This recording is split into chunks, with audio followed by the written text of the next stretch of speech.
Good morning, good morning, good morning. Welcome to the beginning of the coming of the light. How about that? Welcome everyone to Unity of New Westminster on this solstice evening. How cool is that we're having a candle lighting service tonight? Please stand and join as we sing our first carol tonight, the first Noel, and welcome back, Alexander, our beloved Alexander.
Welcome to our annual 12 Powers candle lighting celebration. For those of you who are joining us as returning members of our community, welcome. And for those of you who are here for the very first time, a very warm welcome to you. I hope you enjoy your experience with us today. And if you are joining us online, either live or sometime in the future, then on behalf of all of us here at Unity of New Westminster, welcome to you as well. You are part of our community vicariously, and we are very glad that you are here. I am Reverend Rona Segura, and it is my pleasure, my privilege, and my to go be the minister here at Unity of New Westminster. We've been playing with the technology to try and drill down into what's going on with our headset. So we'll see Richard is on point to try and make sense, and we have a backup plan if it doesn't work. So, bigger what? A bigger drill bit. Yes, Richard. Let us open our service tonight in a time of prayer.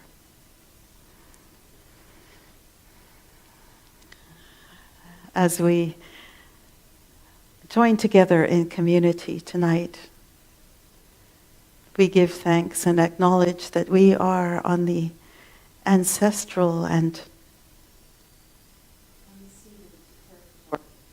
unceded territory of the Kakite First Nation. And we are so privileged to be on this land. We are so privileged and so grateful that we can come together here tonight to join together in song, in laughter, in insight, and in rest. We know that at this time of the year, people from all over the planet are welcoming solstice. In the northern hemisphere, the return to longer days. In the southern hemisphere, the movement towards light, towards darkness. All over the planet, people celebrate at this time of year with Kwanzaa, Hanukkah, Christmas. And we give thanks for all people and for all of these various celebrations.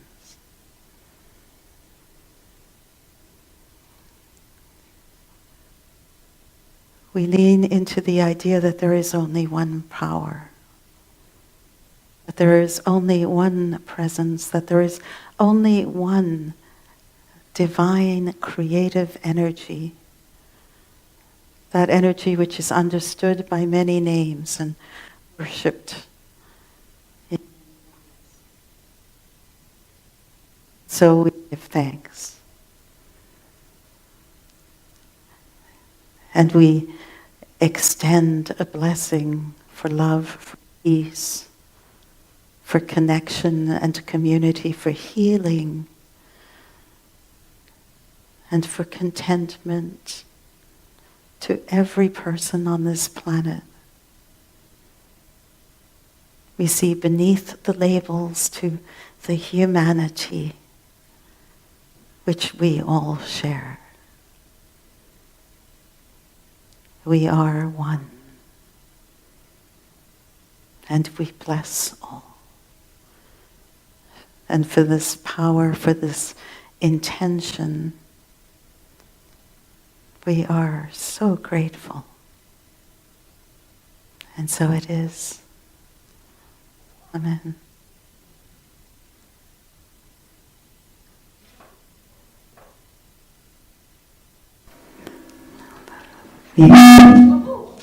We are moving to Plan B and to see if that makes a difference.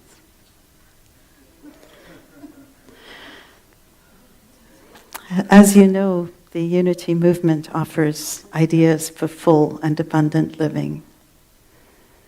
At this time, at Christmas, we lean into the idea that although it is a time where we celebrate the birth of Jesus, who we consider our primary example, our way shower, that we also recognize that what Jesus said is that we are one with him. And so we use this time to become aware and switch it. Yeah. Can you mute me, please, while I do that? Could you mute me while I do that, please?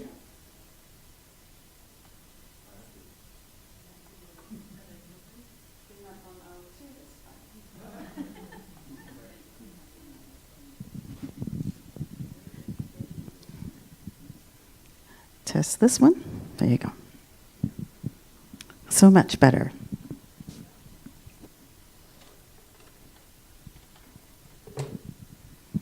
Thank you for your patience, everyone. So we use this time that we call Advent, to prepare ourselves and reawaken to the idea that there is wisdom and divinity and innocence and purity within us, which sometimes over the course of our lives gets kind of muddied. And one of the ways that we do so at this time is this ceremony, which is called the 12 Powers ceremony. We enjoy the stories and characters in the Bible as they are written, but we also believe that the people, the places, the events that are in the Bible and in many other stories are representations of the thoughts and traits and characters within us. And the 12 powers came to be because Charles Fillmore, who is the person who founded this movement called Unity, he wrote a book called The 12 Powers of Man, in which he sees the 12 disciples as abilities within us, as traits which we all have inherently. Each one of us is born with these abilities. And we want to develop them and to have them work together, because when they work together in perfect balance, then we have the perfect expression of humanity, which we then think of as Jesus, the perfect expression of all of these skills that we have that can work together. We see examples, though, of these 12 powers in the Christmas story, in the words and the characters that we hear in the story. And so at Christmas time, we take the story, we look for the powers, and then we see how those can apply to us when we activate those powers. It's as if we lighten ourselves up, both in terms of our approach to the world and also in terms of our gift to the world. And so we look tonight at these core abilities that we already have, and we identify powers within us that we might want to re-energize and reawaken. And because 12 is a number which is a lot to remember, we pair them into 6 pairs. Each one of the pairs has each ability has a color associated with it and an area of the body associated with it, to try and help us internalize and identify these powers. The powers are faith, which is found in the space deep within the hemispheres of our brain, between the hemispheres of our brain, and it's represented by the color blue. And strength, which we identify as being part of our backbone, because it takes strength to both stand strong and to be flexible. Strength is represented by the color green. Think of a blade of grass or a stem of a flower that is strong and able to flex. That's power number 1. Then we move to the powers of elimination and new life, which are found in our abdomen. Because what we recognize is without release, without making room for the new, there's no place for the new to show up. So that's step number 2, or pair number 2. They are represented by russet brown and red, the color of blood. And then the third power is the power of order, which is represented by the color olive green, and I think of file folders, and orange, which is zeal. That's the third power. Zeal, I think of an orange and the zest for life. The power of order is located in our digestive system, down in our lower belly, the place where it's not comfortable if things aren't moving in an orderly way. And the power of zest or zeal is discovered in our neck. And I think of it as the place where we look around to see what's interesting and exciting. The fourth pair is the pair of wisdom and love. That pair is represented by wisdom is the color yellow, the idea of sunshine, seeing light, seeing clearly. It is found in your belly button area. And love, of course, is in your heart area, represented by the color pink. The fifth pair, the color purple. The power is the power of power, and it is found in your throat, because it is from what you speak that your power can come. And it is paired with imagination, which is right between your eyes, in this, what they call the third eye. And imagination is represented by light blue. The sky's the limit. And then we have understanding, which is at the top of our forehead. For some reason, I do not quite understand, it is the only color paired with will that are metallic. I didn't make them up, so I didn't choose like ruby red and emerald green, but somehow gold and silver show up. Nonetheless, understanding and will work together, because with understanding and will, we pair what we want to do and what we know we want to do and what we know we could do with action. And so these are our pairs. And now that I've said all that, let us begin. The blue candle tonight represents the faculty of faith. In our body, we imagine faith to be in our brain, deeply centered between the hemispheres. In color, faith is represented as dark blue, the color of night turning to day.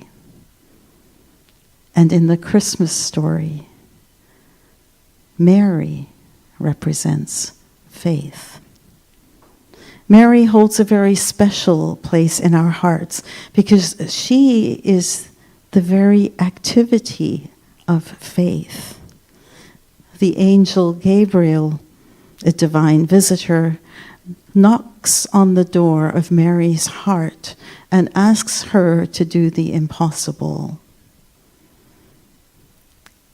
For Mary, that likely brought a great deal of fear, a great deal of questioning and uncertainty about the future.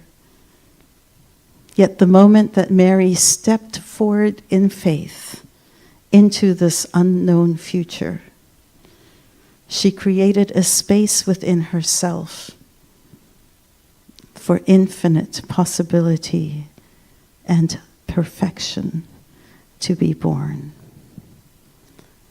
And Chris is going to light the candle for faith.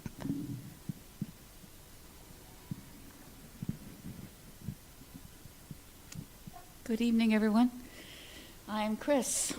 I light this candle, it's covered up, there it is, to celebrate our power of faith, which is the power that allows me to perceive, to believe, to trust.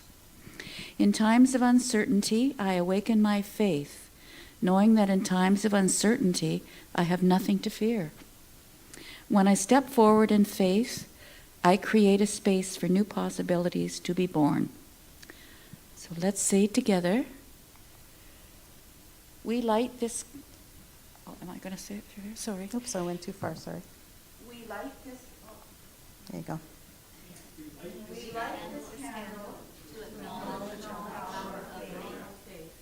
When we step forward in faith, we create a space for New possibilities to be born. We need not fear. The power of faith is awakened in us now.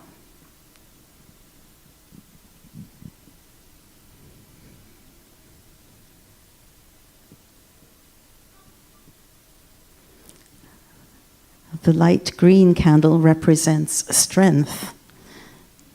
In our body, strength is located in our backbone and represented by that color, light green.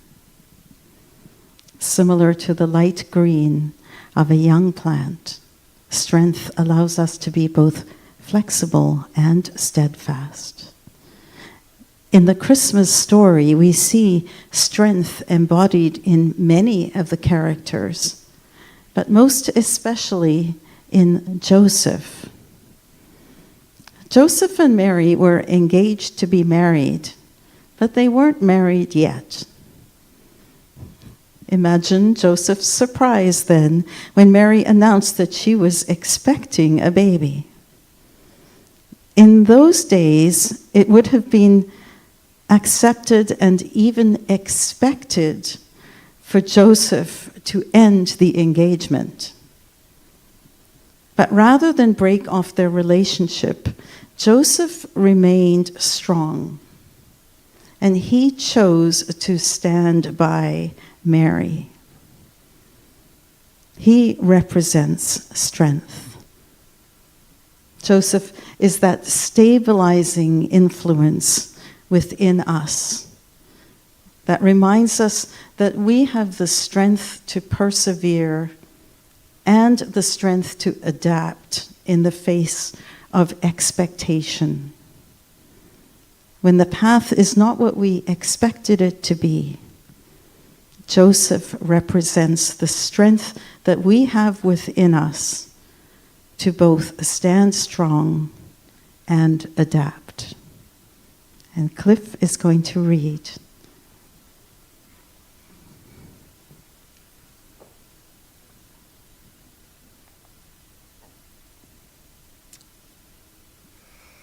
I am Cliff. I light this candle to acknowledge our power of strength, which is the ability to persist, maintain, and adapt. In times of doubt, when I may question the path I am on, I awaken strength. Let's say together. We light this candle to acknowledge our power of strength.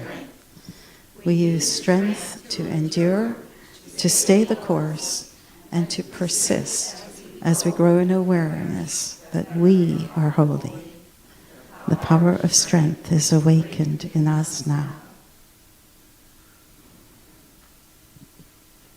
We pair the powers of faith and strength because they complement each other. When we step forward in faith, we have a deep inner knowing about what is ours to do. And when we combine that faith with the perseverance of strength, then we can stay the course despite our doubts, our fears, setbacks, and uncertainties about the future. Faith and strength together create a mighty force for change in the world, just as Joseph and Mary did.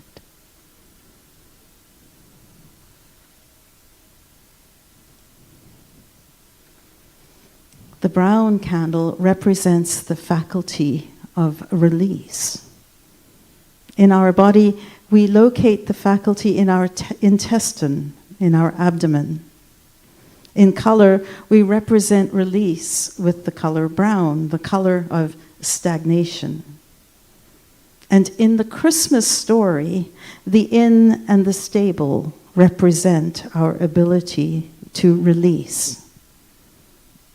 In Scripture, we are told that Jesus has royal lineage. He is of King David's line. And the prophets foretold the coming of a Messiah. And one might expect that a Messiah with royal lineage would be born in grand circumstances, or at least indoors. But there was no room in the inn. So Jesus, this man who changed the world, who lived a life of highest good, was born in what all of us might consider less than ideal circumstances, in a stable. This is a reminder that we are not our circumstances. The good that we are and the good that we are capable of sharing with the world need not be defined by our outer circumstances. When we let go of expectations and attachments to what should be, when we let go of the thoughts that do not serve us, the power of release enables us to surrender to what is. To surrender to what is releases the thoughts that cause us suffering. With release, we free ourselves from stagnation. We make room to experience new good from unexpected new places. And I'm going to ask Barb to light the candle for release.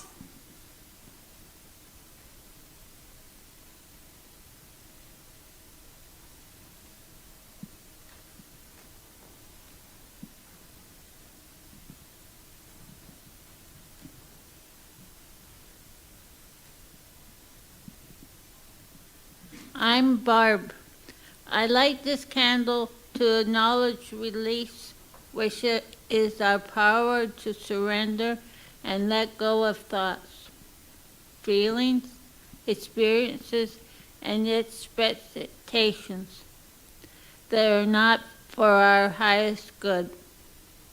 Whenever we are feeling stuck, the power of release helps us to let go and make space for new possibilities. Let's say together, we light this candle to acknowledge our faculty to release.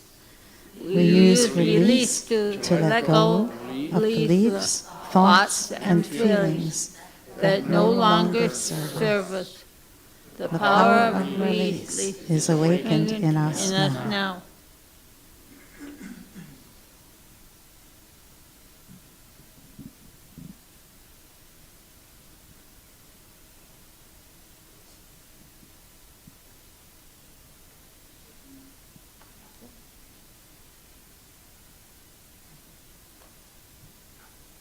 The one beside it, the blue one.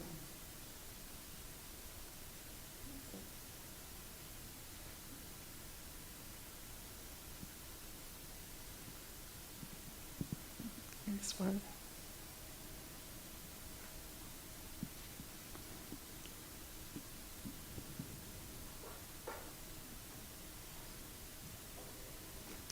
The red candle represents the faculty of life.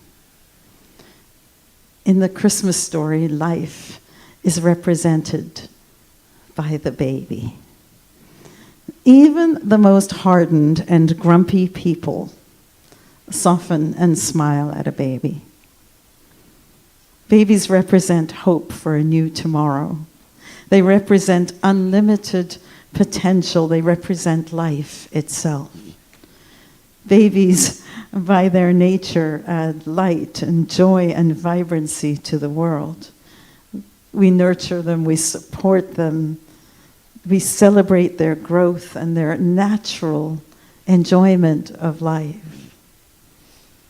The setting for Jesus' birth in a stable is a reminder that wonderful new beginnings can happen in the most humble circumstances. Like babies, vitality and wholeness are our birthright too. Like all babies, our nature is to expand and grow. And like the swaddling clothes which wrapped the infant Jesus in a blanket of warmth and protection, we can offer ourselves warmth, protection, and safety. And like a newborn child, we can use the power of life to energize ourselves, to enliven ourselves, and to revitalize the world within us, as well as the world around us. And I'm going to invite Glenn to light a candle for life. I am Glenn. I light this candle to acknowledge life, which is our power to add vitality, wholeness, and joy. When we are feeling depleted, we waken the power of life to energize, enliven, and revitalize our world. Let's say together, we light this candle to acknowledge our faculty of life. We use life to energize, enliven, and revitalize the world within us and around us. The power of life is now awakened in us. We link the power of release with the power of life. When we release, we let go of circumstances that no longer serve us. We let go of expectation that can cause us suffering. And when we make space for new life and new energy, we are activating our power to welcome new life. The power of life adds vibrancy, freedom, and vitality to our lives and to the world. Let's remain seated as we sing that little lullaby from childhood, Away in a Manger.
The dark green candle represents order.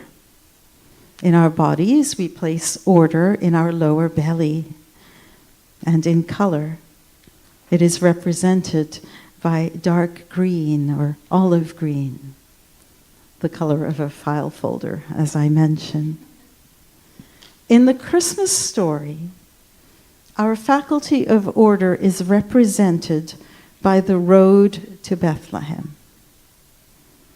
The Christmas story tells us that Mary and Joseph journeyed from Nazareth to Bethlehem. And although she was in an advanced state of pregnancy, Mary and Joseph made their way from one place to another, following a path and achieving steady progress until they reached their destination. In their calm example, we see the power of order at work. When we are feeling overwhelmed, when we are feeling that a challenge is too big to overcome, the power of order can help us to move forward methodically, deliberately, and with purpose. We use the power of order to create a life which is productive and peaceful, balanced, and harmonious. And I'm going to invite Alexandra to light the candle.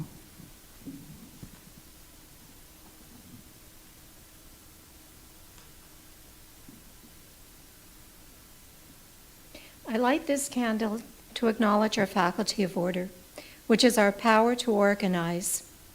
We use order to move forward, to complete goals, to create a life which is balanced and productive.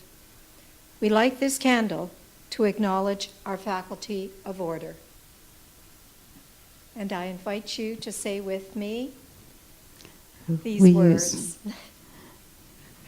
We light this candle to acknowledge our faculty of order.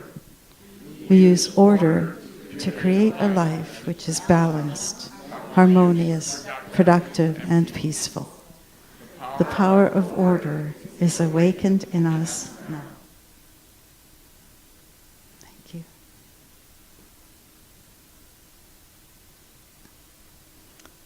The orange candle represents zeal, also known as enthusiasm or excitement.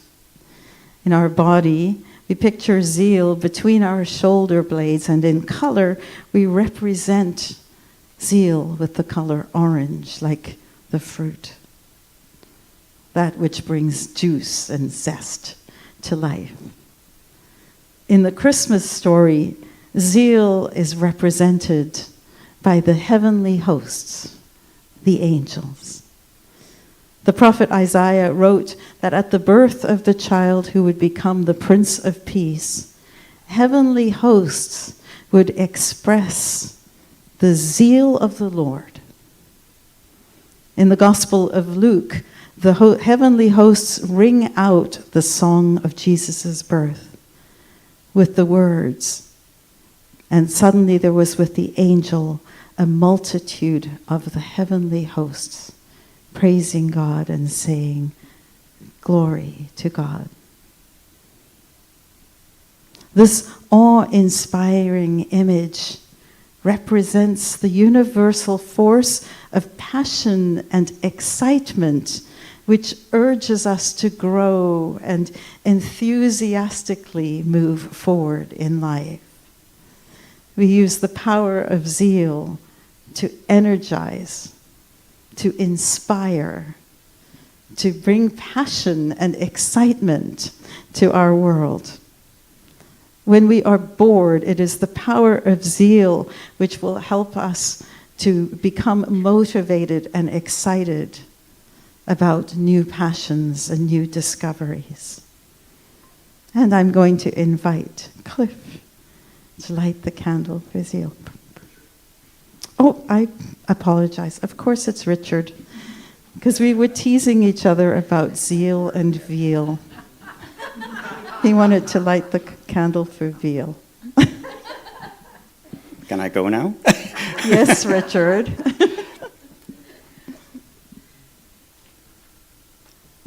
I guess you know I'm Richard, so I won't go there.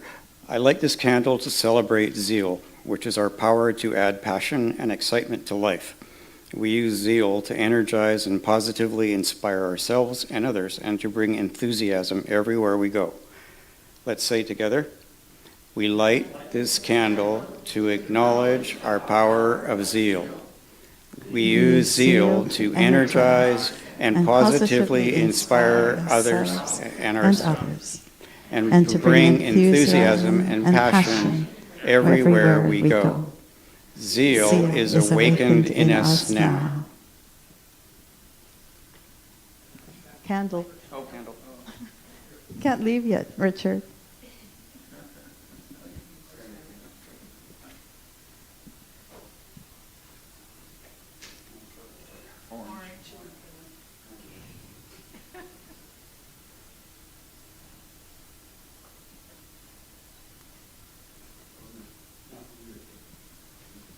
We pair order with zeal.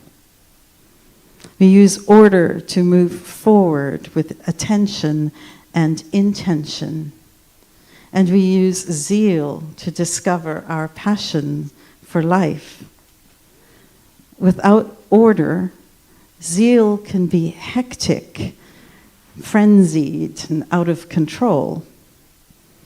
Without passion, life can be joyless and boring. Without passion, order can be joyless and boring. But when we use order and passion together, we see our passion for life fulfilled as we take orderly action. We move forward. We get the things that we love done. Let's stand, shall we, and sing that classic carol, O Little Town of Bethlehem.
The yellow candle represents wisdom.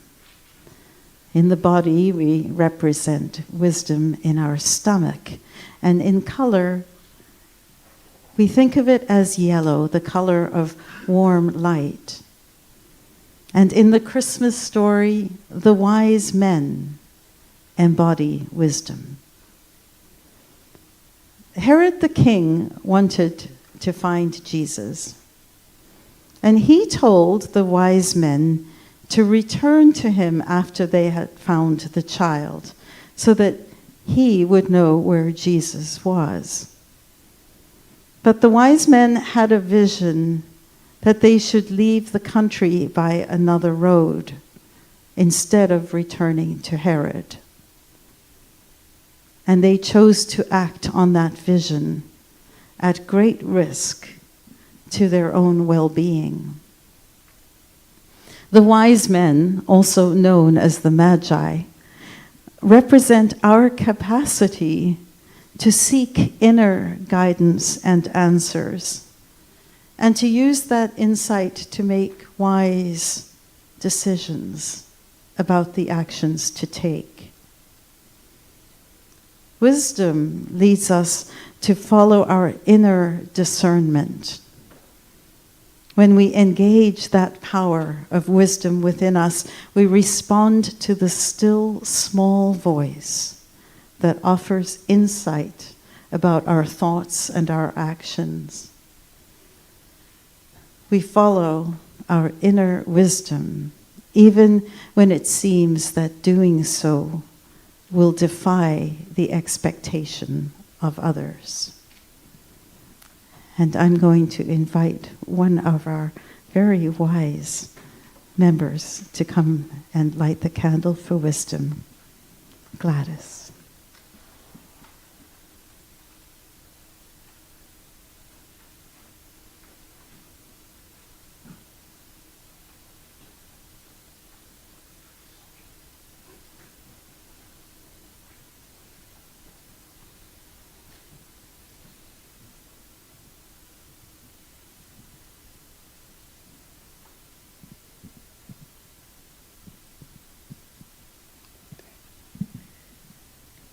My name is Gladys, and I light this candle to celebrate our power of wisdom, which is the ability to discern. We use wisdom to follow our inner guidance and choose thoughts and actions which serve the highest good.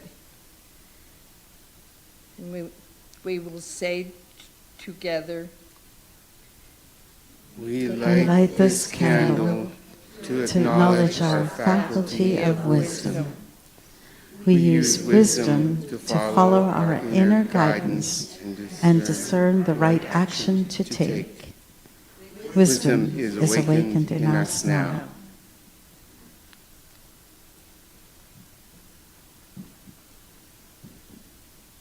Thank you, Gladys.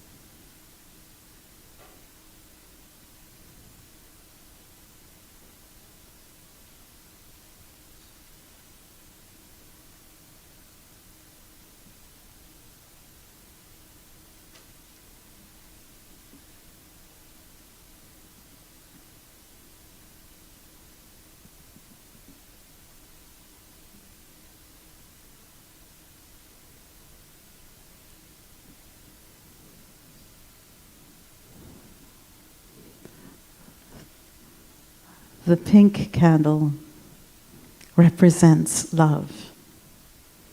In our bodies, we place love in our heart. In color, we assign the color pink, a mixture of the red of life and the white of light. In the Christmas story, the gifts of the Magi demonstrate the faculty of love. In the Gospel of Matthew, the gifts the wise men bring to Jesus are gold, frankincense, and myrrh. These gifts were rare, precious, and priceless in Jesus' time. The wise men, also known as the Magi, gave these gifts as a sign of love and devotion. The gifts of the Magi remind us that we are each able to give the priceless gift of love. At Christmas, we remember that we have the power of love within us. And like the Magi, we commit to sharing our gift with ourselves and with others. The power of love works like a magnet which attracts and connects us to each other. Love harmonizes. Love unifies. Love bonds us to each other. Wherever there is discord, love is the answer. And I'm going to invite Lyle.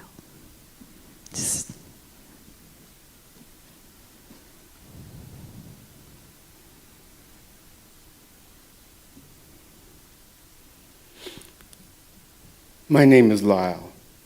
I light this candle to celebrate love, which is our ability to unify and bring harmony to the world around us. Love is a precious gift we can give to ourselves and to others. Let's say together, we light this candle to acknowledge our faculty of love.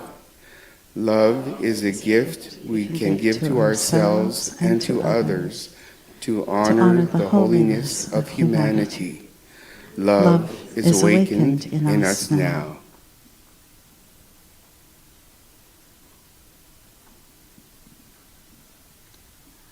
We pair the candles for wisdom and love because they complement each other. Wisdom without love can come across as knowledge without feeling, without heart. Love without discernment can lead to poor decision-making and overgiving. When we combine wisdom and love, we respect every person, including ourselves. Working together, love and wisdom lead to contentment and the highest good for all.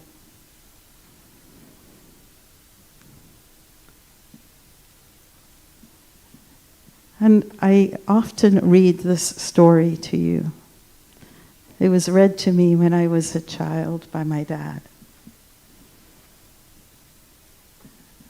And I honor everyone's time, and I beg your forgiveness as I read it tonight. It is called The Gifts of the Magi by O. Henry.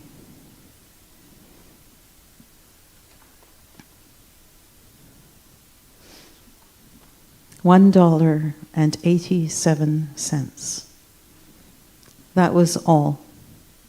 She had put it aside 1 cent and then another in her careful buying of meat and other food. Della counted it 3 times. $1.87, and the next day would be Christmas. There was nothing to do but fall on the bed and cry. Della finished her crying, cleaned the marks of it from her face. She stood by the window and looked out with no interest. Only $1.87 to buy a gift for Jim, her Jim. She had had many happy hours planning something nice for him, something nearly good enough, something almost worth the honor of belonging to Jim. Suddenly, she turned from the window and stood before the looking glass. Her eyes were shining brightly but her face had lost its color. Quickly, she pulled down her hair and let it fall to its complete length. The James Dillingham Youngs were very proud of two things which they owned. One thing was Jim's gold watch.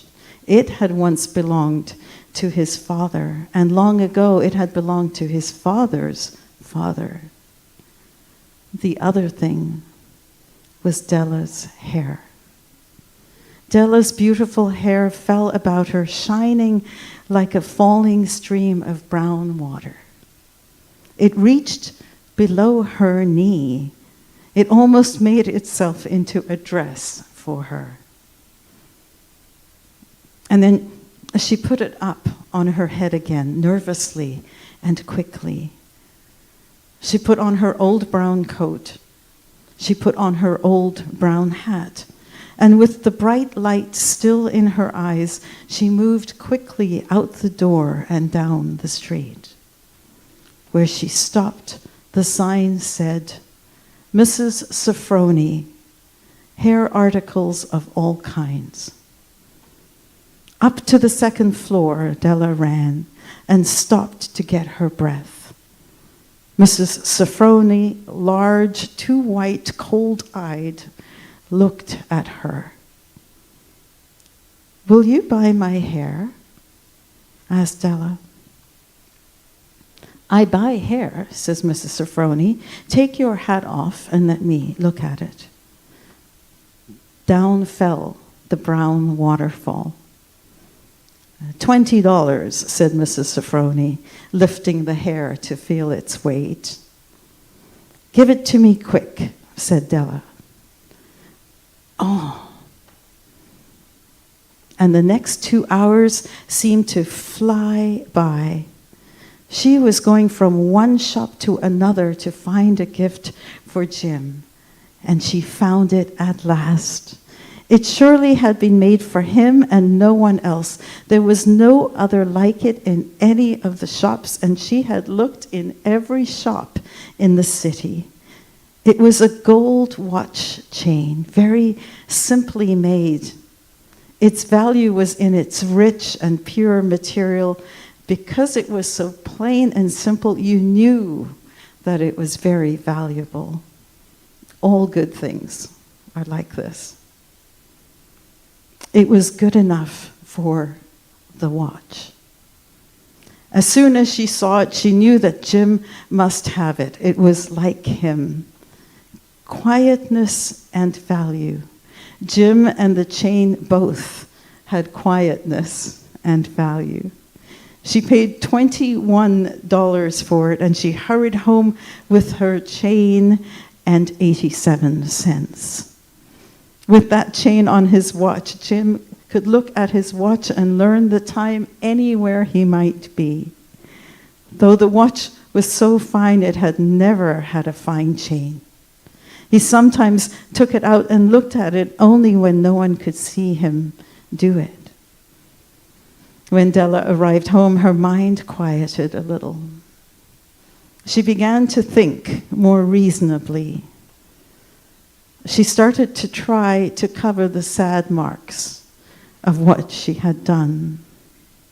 Love and large-hearted giving, when added together, can leave deep marks. It is never easy to cover those marks, dear friends, never easy. Within 40 minutes, her head looked a little better.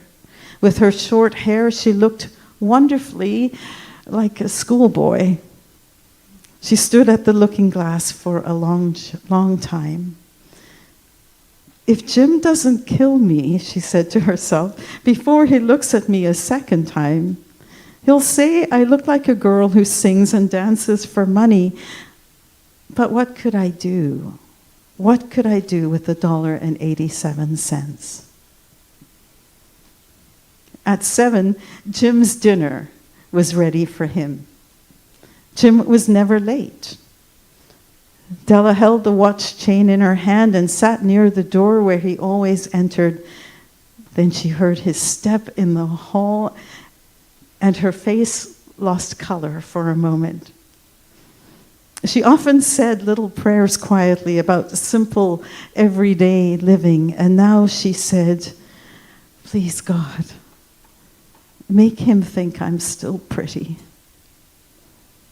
The door opened, and Jim stepped in. He looked very thin, and he was not smiling. Poor fellow. He was only 22 and with a family to take care of. He needed a new coat, and he had nothing to cover his cold hands. He stopped inside the door. He was as quiet as a hunting dog when it is near a bird. He looked strangely at Della, and there was an expression in them that she could not understand. It filled her with fear. It was not anger, nor surprise, nor anything she had been ready for. He simply looked at her with that strange expression on his face. Della went to him. "Jim, dear," she cried, "don't look at me like that. I had my hair cut off and sold it. I couldn't live through Christmas without giving you a gift. My hair will grow again. You won't care, will you? My hair grows very fast. It's Christmas, Jim. Let's be happy. You don't know what a beautiful, nice gift I got for you." "You've cut your hair?" asked Jim slowly. He seemed to labor to understand what had happened. He seemed not to feel sure he knew. "Cut it off and sold it," said Della. "Don't you like me now? It's me, Jim. I'm the same without my hair." Jim looked around the room. "You say your hair is gone?" he said. "You don't have to look for it," said Della. It's sold, I told you. It's sold and gone too. It's the night before Christmas, boy. Be good to me because I sold it for you. Maybe the hairs of my head could be counted, she said, but no one could ever count my love for you. Shall we eat dinner, Jim? Jim put his arms around his Della. For 10 seconds, let us look in another direction. $8 a week or $1 million a year. How different are they? Someone may give you an answer, but it will be wrong. The Magi brought valuable gifts, but that was not among them. My meaning will be explained soon. From inside the coat, Jim took something tied in paper. He threw it upon the table. I want you to understand me, Del, he said.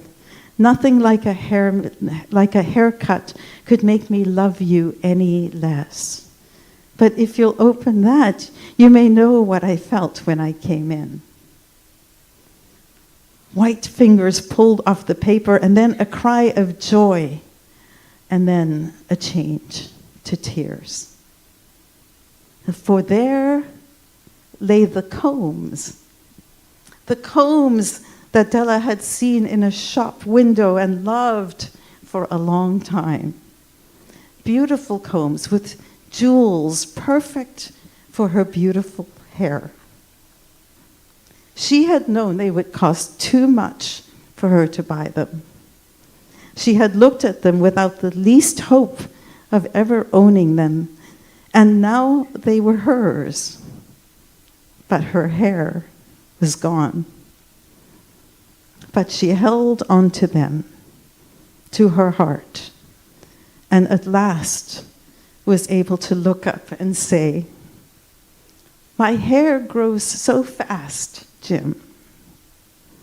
And then She jumped up and cried, "Oh, oh." Jim had not yet seen her beautiful gift. She held it out to him in her open hand. The gold seemed to shine softly as if it were her own warm, loving spirit. "Isn't it perfect, Jim? I hunted all over town to find it. You'll have to look at your watch 100 times a day now. Give me a watch. I want to see how they look together." Jim sat down and smiled. "Della," he said, "let's put our Christmas gifts away and keep them a while. They're too nice to use now. I sold the watch to get the money to buy the combs. And now I think we should have our dinner." The Magi, as you know, were wise men, wonderfully wise men, who brought gifts to the newborn Christ child. They were the first to give Christmas gifts. Being wise, their gifts were doubtless wise ones. And here I have told you the story of two children who were not wise.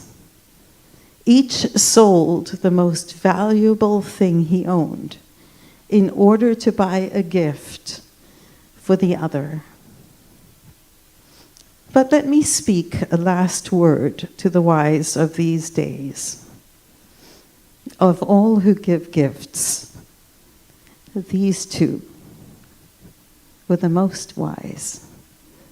Of all who give and receive gifts, such as they are the most wise. Everywhere, everywhere, they are the wise ones. They are the Magi. Isn't that a cool story?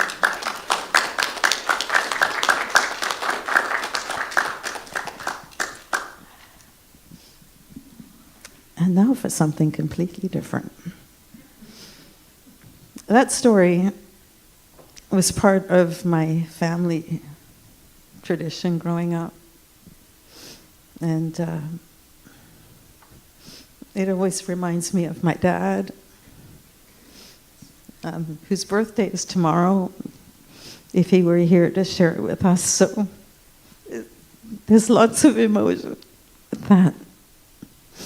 Okay. Let's move to the purple candle.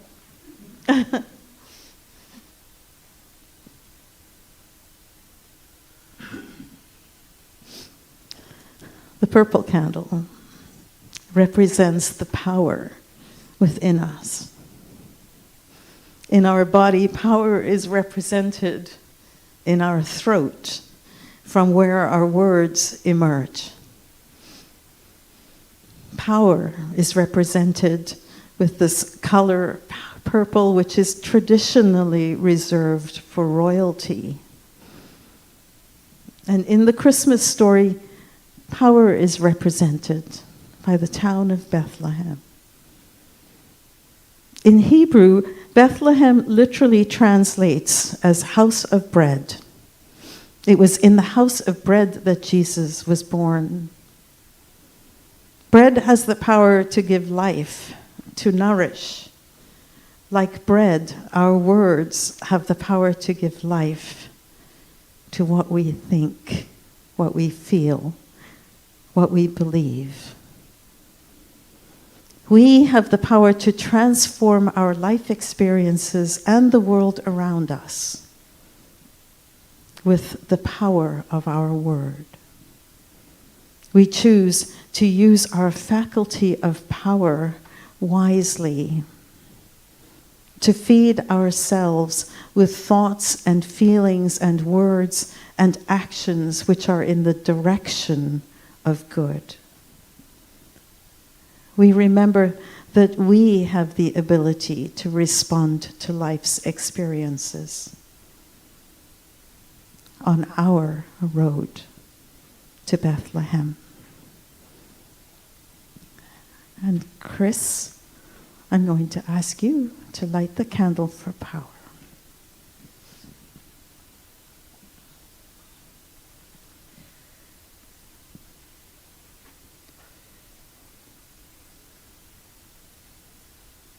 Okay, just a second. Ooh.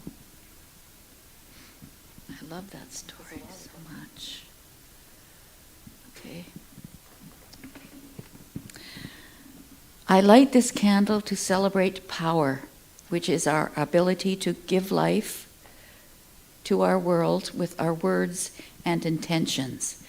We use power to choose actions, words, and thoughts that align with our values of love, joy, and peace. Let's say together, we light this candle to acknowledge our faculty of power.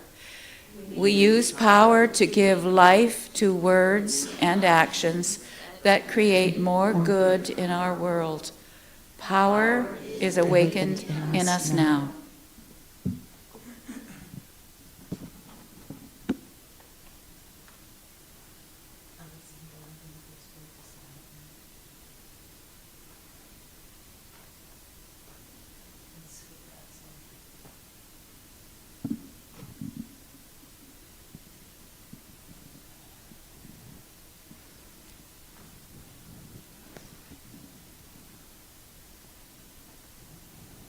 What is with my controller now? Oh, there it is. Everything's black. The light blue candle represents imagination. In our body, we place imagination between our eyes, and in color, imagination is the limitless sky, blue. In the Christmas story, our ability to imagine is represented by the star. In the Gospel of Matthew, the wise men were guided by a star to Jesus. The star lit their path and allowed them to follow a way to the beginning of a new world. The star symbolizes our ability to imagine and envision a transformed world. And it symbolizes our ability to use that vision to follow that vision to a place where we will express more wholeness and joy. We use our power of imagination to create and give shape to new and greater experiences, to see things from different points of view, and to envision and express creative possibilities, supporting solutions that can work for everyone. And I'm going to invite Cliff.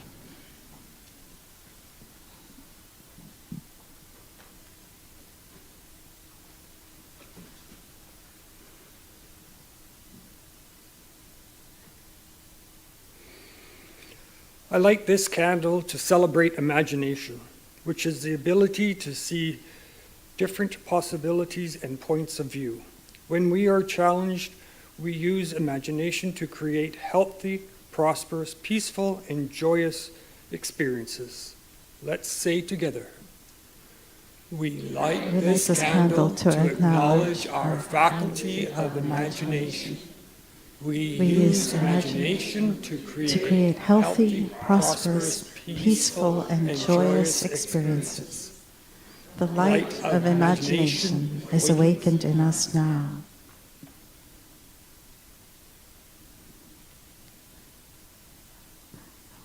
We pair power and imagination. Power lies in the words that I say. Too much power can express as bossiness.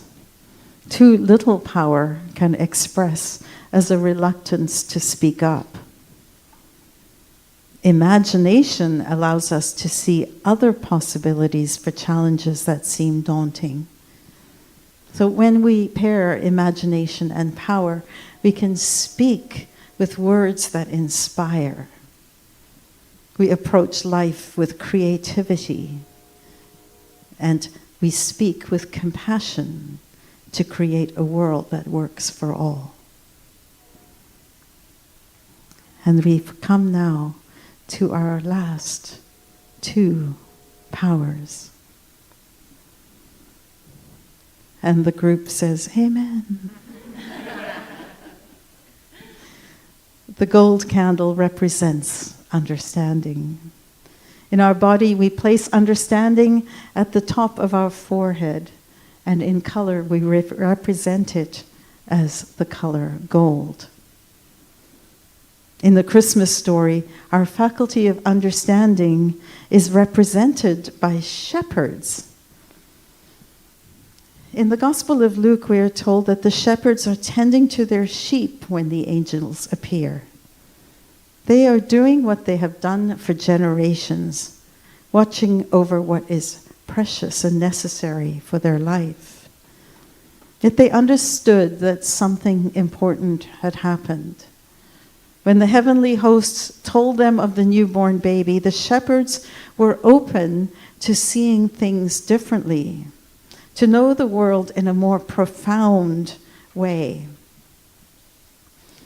The power of understanding is our ability to stretch and see with new eyes, taking in all that is happening, not just on the surface with our senses, but also with our hearts and our minds. It represents the ability to recognize, to comprehend, to learn something new. With understanding, we make sense of the world around us. And Barb is going to light the candle for understanding.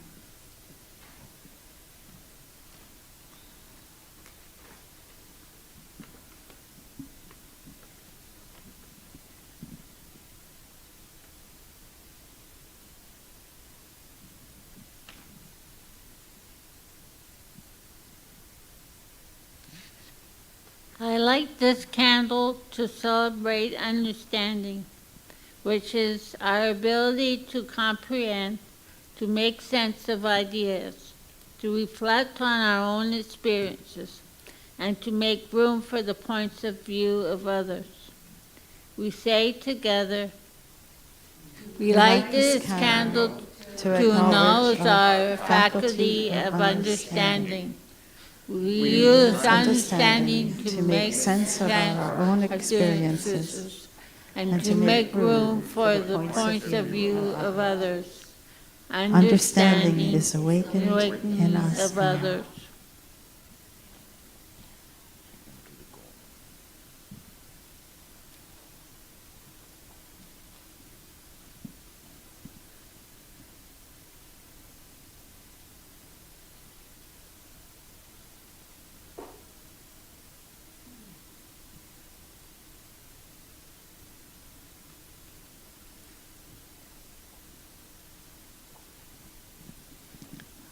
The silver candle represents the shepherds and the faculty of will.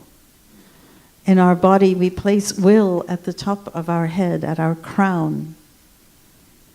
We represent will with the color silver. When we are willing, we sparkle. The shepherds left their sheep in the darkness of night to see the baby. After seeing the baby, they returned. They were transformed and filled with joy. In leaving the relative comfort of what they knew, the shepherds demonstrated the power of will. Will is our willingness to commit, to act, to say yes to that which is calling us out of our comfort zone. Willingness is that part of us that is prepared to enter into unknown and sometimes uncomfortable places in order to experience more joy. Willingness follows the longing within us to expand and to grow. And Glenn is going to light our candle.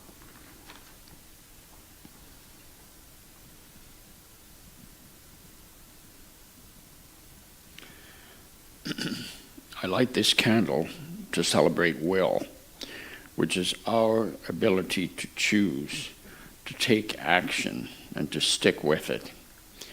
We use will to apply the changes that we want to expand in our lives. We light this candle to acknowledge our faculty of will.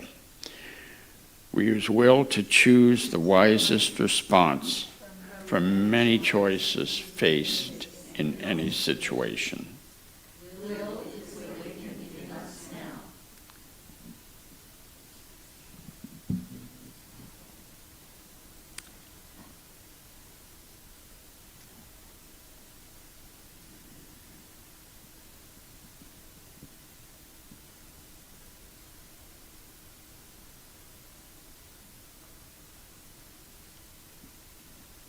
You may have noticed that both understanding and will were represented by the shepherds.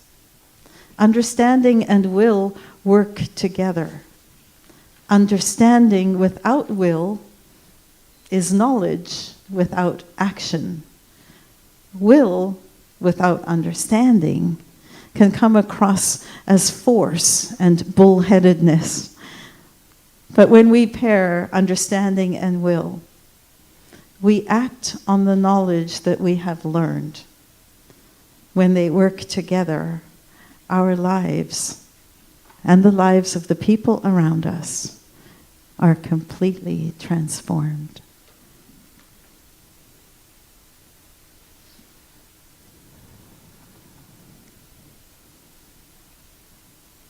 And you may have noticed that tonight we have been lighting the candles from the white candle. The white candle represents the baby Jesus.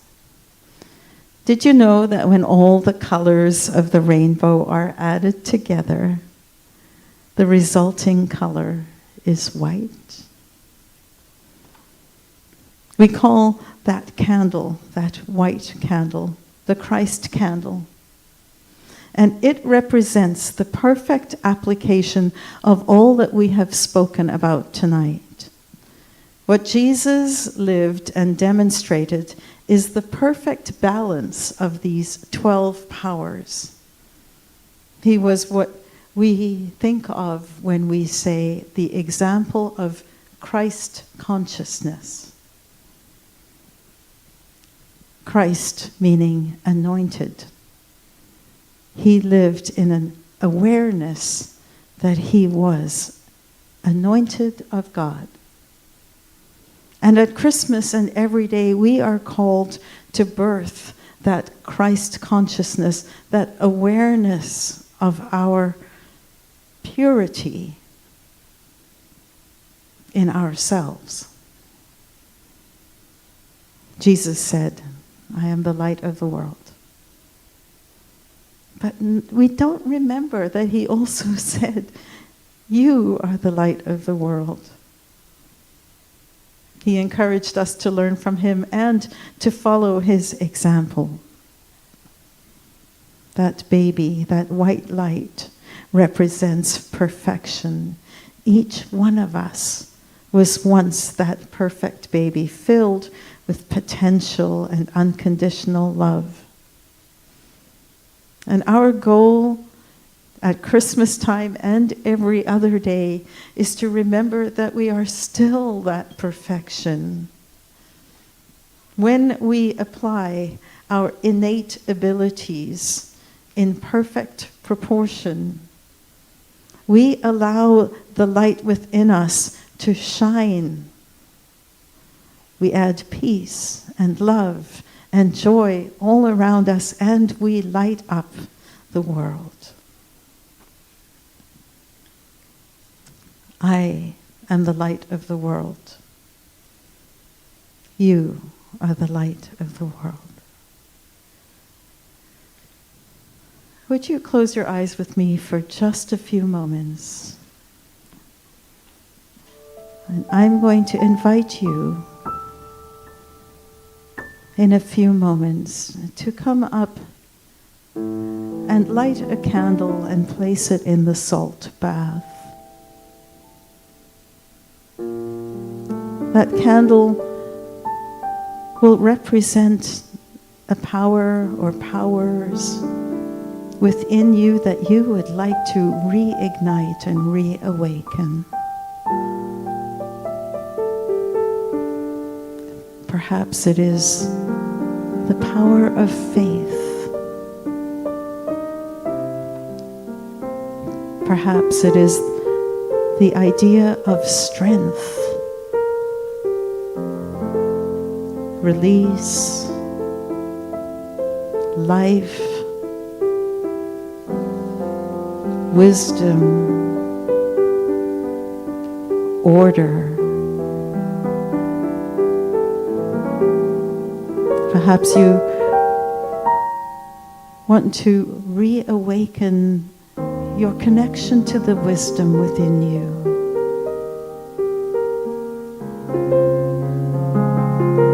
Perhaps you'd like to expand your power of love.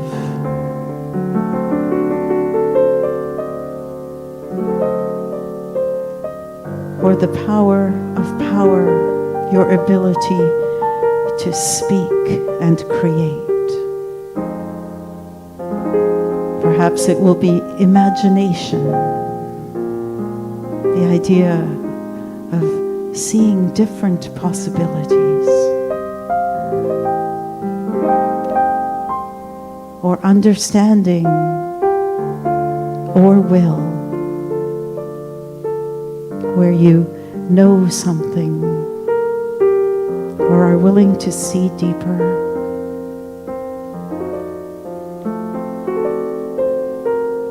Perhaps it's all of these candles.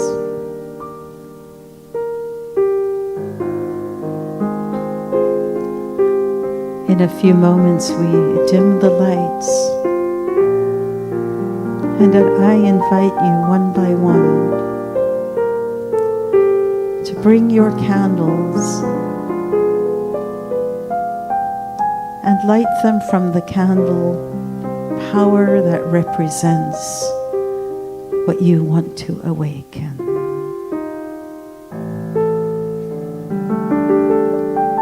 You are the light of the world.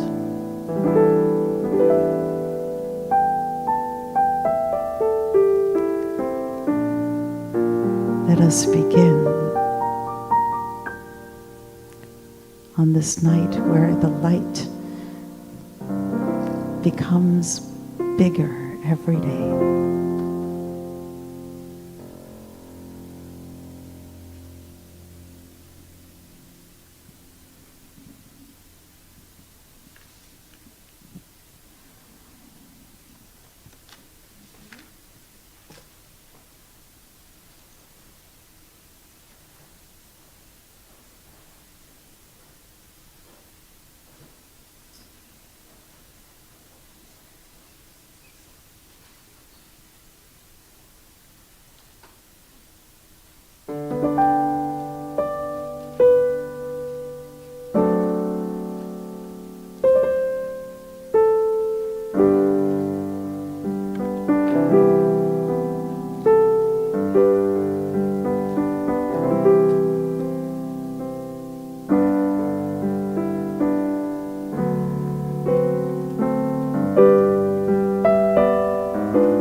Shall we stand and sing Silent Night?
Thank you. This Christmas and every day, I invite you to remember that you have abilities within you that you can activate at any time. Let the light of life, the light of love, fill you this Christmas and every day. I wish you all a very blessed, joy-filled, peace-filled, and food-filled Christmas. Merry Christmas to you all. Amen. So we're singing. We're going to end with, because we always have to end with "Let there be peace on earth." Let's move to that.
Christmas, everyone. Please stay for some refreshments. Thank you all for being here. And thank you, Alexander, for your amazing music. I'm happy you're here.